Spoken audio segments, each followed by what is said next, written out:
Hey gang, Volty here. A couple of weeks ago we had the RC8, and of course there was a Highlander side event. The deck lists have been published, so I've obviously done my stats review of the event, so let's get right into it. To start things off, we had 71 players in total. This meant 7 rounds of Swiss with a cut to top 8, and within the top 8 were 8 unique decks, and that was across 7 different archetypes. This is the same as CanCon, which also had 8 uniques and 7 archetypes. So for the top 8, we had a Lutri Grixis and a non-Lutri Grixis, and then everything else is really different. So we've got Goblins, Tinker Eldrazi, Jeskai Welder, Jeskai Control, Grixis Thoracle, and an 8-point deck which made top 8, which was Blue Moon. For the most played pointed cards, a lot of the same repeat offenders. We've got 25 Force of Wills, 22 Reanimates, 19 Sagas, 18 Deathrights and Frogs, 15 Ancient Tombs, 15 Bowmasters, 14 the One Ring, which is actually really high for that card, 13 Strip Mines, which is also quite high, and then for tied 10th, we've got 10 Fourths, 10 Mana Vaults, and 10 Murktides. The top cards by their point buy, there's a couple of cards that made it in here. So we've got 11 Sol Rings that were present, 4 Thassa's Oracles that were present, 5 Lutris, and 3 Time Walks in the room. But otherwise, everyone else obviously still paying for the 1-point cards. The most played main board cards across the event. This is actually a really interesting set of numbers, so we'll go through it. 57 missteps. This is a lower percentage than some of the other events that have happened this year, but obviously still very high, and still the most played mainboard card that isn't a fetch land. 39 Thoughtseizes. So Thoughtseize unseating the blue cantrips, which is actually a really big deal. We haven't seen this for a couple of events actually. I think Brainstorm was second for the last couple of events in a row.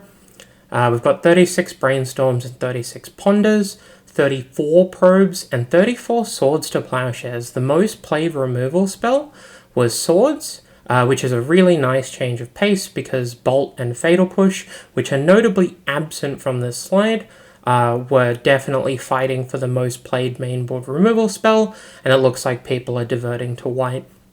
32 of Emperor of Bones, Inquisition, and Preordain. Inquisition and Preordain are usually pretty locked up with each other, but Emperor of Bones being the most played creature is quite interesting.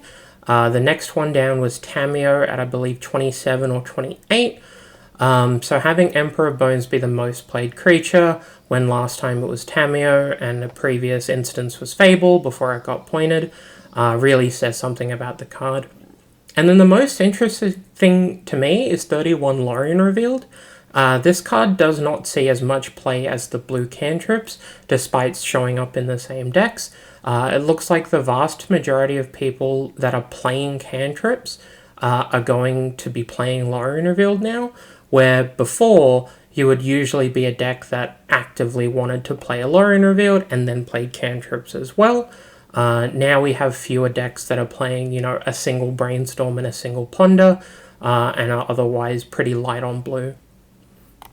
For the most played sideboard cards, this was really interesting to me. So we've got 34 Blue Blasts and 32 Hydro Blasts. And then we have Ghost Vacuum at 30, which has tied up the 2 Rebs. So previously in every single stats review that I've done since I started doing these, the 4 blasts were the top 4 and it was usually a gap of at least 3.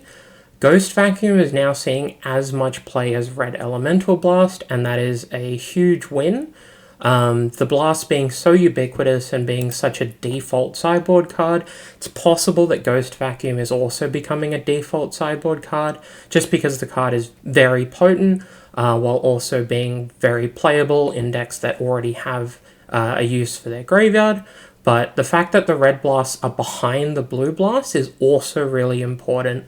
The red blasts, when Fable was at 0, were eclipsing the blue blast because most people were playing red, and a lot of the people who were playing red were also playing blue, but there were definitely more red mages than there were blue mages that were eschewing the other color. The next couple of cards, we have 25 Ashiok and 25 Carpet of Flowers. These are pretty standard. 21 Hearses, which are also pretty standard. But notable entrants to the sideboard cards are 21 Energy Flux and 19 Consigned to Memory. So Energy Flux picking up here means that a lot of the people who would be playing Artifact Hate are also playing blue and value Energy Flux over Null Rod, for instance. It's also possible that there are enough 8-point players who don't have access to Null Rod who are playing Energy Flux, and Consigned to Memory making it into the top 10 really says something about the state of big mana in the format. The fact that people are playing Consigned because Eldrazi is such a threat and it's such a niche card outside of that application really says something. The best performing pointed cards by top 8 conversion factor. So we've got Black Lotus, Mana Crypt, Goblin Recruiter, Dig Through Time, Snapcaster, Loot Tree, Library, Mana Drain, Tainted Pact, Tolarian Academy, and Thassa's Oracle.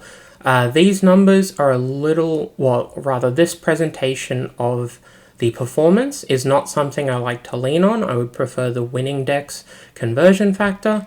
But basically, a lot of these cards were underplayed and overperformed. So the fact that Mulch made top 8 and was playing Goblins, big rise for there. Basser was playing a Lotus and he made top 8 as well. So the top pointed cards by winning conversion factor, so this is a larger sample size and is more indicative of whether or not a card performed very well. So we've got Comet, Recruiter, Intuition, Mishra's Workshop, Natural Order, Skull Clamp, Time Twister, Nadu, Underworld Breach, Black Lotus, and Mana Crypt. And you can see here I've stated that all of these are tied at the maximum conversion factor available. What that means is that every single person who played one of these cards had a 4-3 record or better. That's what that means. So all of these cards, regardless of their play rate, had a 100% conversion rate to making 4-3. If we then look at specifically 2 or more copies, you see that a lot of the cards on the previous slide are absent because there were only 1 copy in the room. But we've got Comet at 2 copies, Recruiter at 2, Natural Order at 2, Clamp at 2, and then from there we have new entrants. So all of these cards performed well and had a overperforming rate, but they didn't have a maximum performing rate. But because there were more copies, that was obviously harder to do. So we've got Tolarian Academy with 3 copies, Snapcaster Mage with 5, Vorthia with 6, Lutri with 3, Murktide with 5, and Psychic Frog with 8. This set of numbers is a little bit more indicative of what pointed cards are performing well at this particular tournament. So the higher the play rate and the higher the performance rate, typically the better a card is. And then we have our general archetype data. This was pretty napkin mathy, if I'm honest. I will look into reviewing how we separate archetype data, but because highlighter events have smaller sample sizes, it's not a huge deal for me. But in this event, we had 16 sort of true mid-range decks, 15 aggro decks. A lot of these were initiative decks, but I also clumped in the 1 prowess deck, for example. We had 9 big mana decks. This was separated across Eldrazi, Tinker Eldrazi, and Shops. We then had 21 combo decks. This number is a bit skewed. I included a lot of the lands-based decks within this sheet because obviously the ability to make a Merit Lage or the ability to strip lock your opponent out is the primary function of that deck. They're definitely not falling into the traditional prison category. And then we had 7 control decks. This was spread across Blue Moon, and then some Jeskai control decks, and, you know, a library deck, that sort of thing. But otherwise, that's it for the basic stat rundown for RC8. As always, there will be a link to the spreadsheet that I made and used for this presentation, so you can have a read of the data. And if you want to check out the video that I made previously about how to understand the stat sheets, that's something you can do as well, and I'll link that below as well. This video, like all of my content, was proudly brought to you by my patrons and donors. It means a lot to me that people have been supporting the Voltie content and really believe in what I'm doing for the community. And so if you want to see your name up here on screen, you can always join the Patreon if you want. I have been lacking in the Patreon exclusives arena, but that's something I'm looking to move back into. But for now, huge shout out to everyone who donates and helps out the channel. But otherwise, that's it from me, and I'll catch you all later.